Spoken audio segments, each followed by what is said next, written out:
This is the second installment of my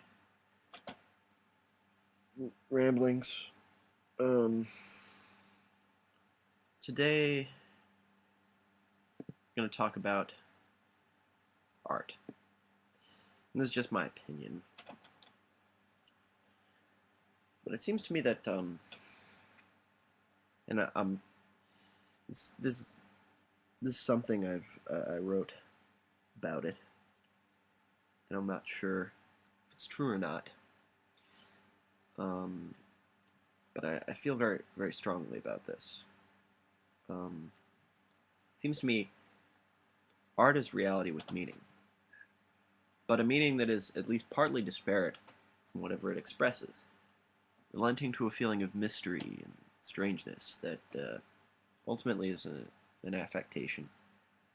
In this way, art seems different from reality because the meaning behind a piece of art ends up being more important than the reality it depicts, or lack thereof.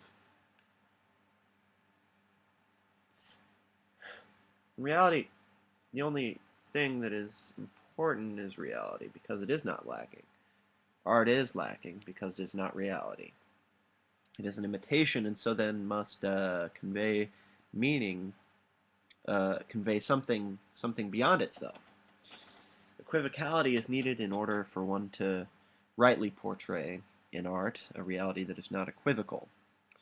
For meaning is a necessary distortion that paradoxically clarifies when applied to something that is created for the intent of pleasure, which is, for all intensive purposes, the discovery of a sustained personal meaning relevance in an internal thing. So then, meaning itself is a symbol, as it is an expression. Without symbols, art is seen to us as something manufactured and unnatural and ultimately nonsensical. No artistic expression yet has held enough weight to be meaningless, nor is it possible for such expressions to be meaningless, as it is that the sense of our minds, though skewed when expressed in a painting or poem, will always, with enough time and patience, be deciphered in the corners of that painting or poem, even if the expression is merely a symbol for meaninglessness. That, in itself, is a meaning, a distortion. Just as reality itself is strong enough in our minds to not need a reason for its existence, art is too weak a force to go on for very long without symbols.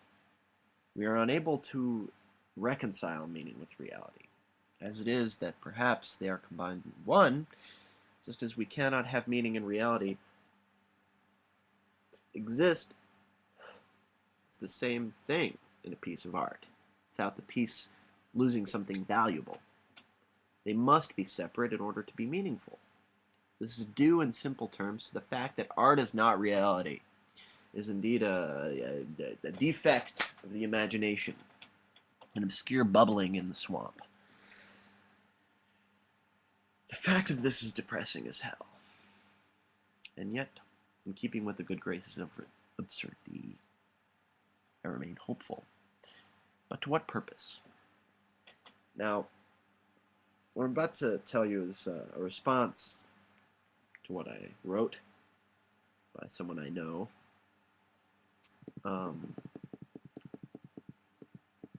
And she said,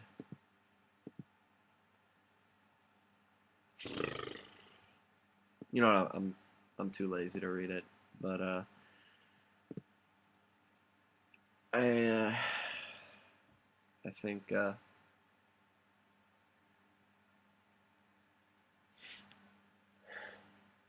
think about things, and things are interesting to think about, I guess, but there's more to life than that, you know. There's more to life than having an opinion. There's there's living. There's living, and there's reality. And when living and reality aren't the same thing, it's very hard to go on. You know, it's very hard to be your own person when what you have, what's important to you is something so isolating. You know, I mean, you know, you could, each man is an island, stuff like that, you know, I mean, but we are all together in this life. And I know I'm completely going off in a different direction than I started, but I guess it's because art inspires me to go off in a completely direction than I started. And then change again. In fact, I think I changed so much in what I do in my own sort of medium that I can't change in any other way. It's as if all the change is clumped together in what I write about or what I think about.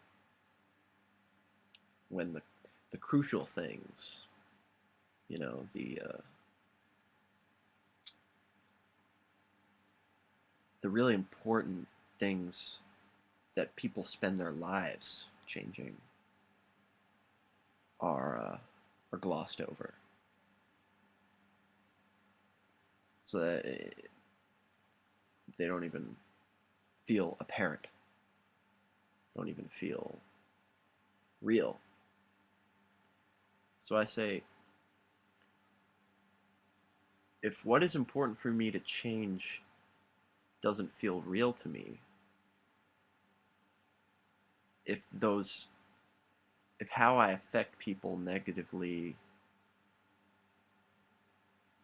and how those negative parts of myself, if those things don't seem real, how can you change them? If what you're interested in is your reality, then you're going to end up being a fucking asshole to everyone.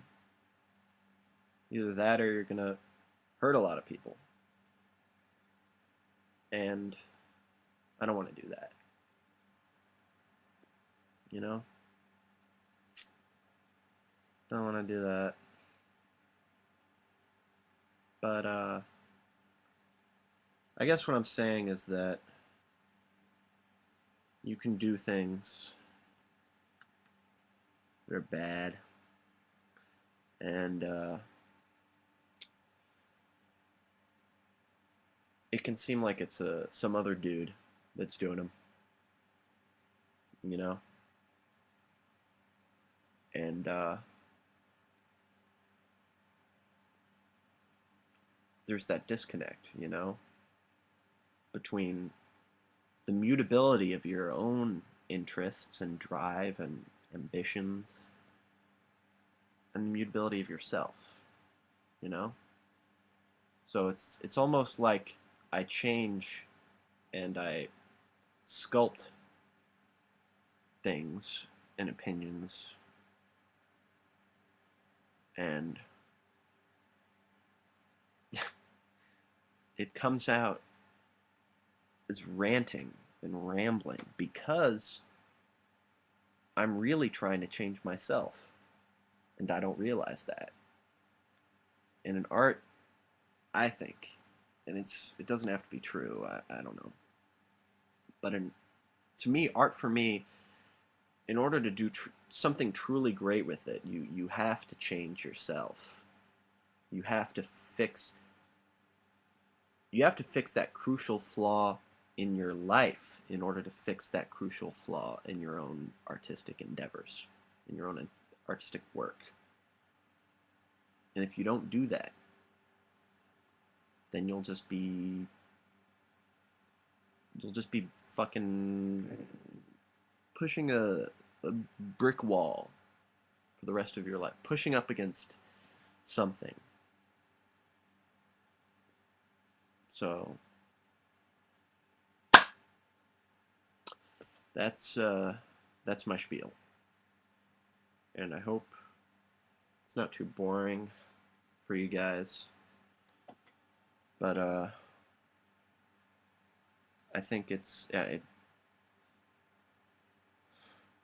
people's lives are boring anyway. You know, the quotidian, the mundane. To elucidate that, to elucidate the common and make it powerful, requires a special person. Requires someone whose life isn't boring. My life is boring. So that's it. This is Aimsroeld Sedtodelr.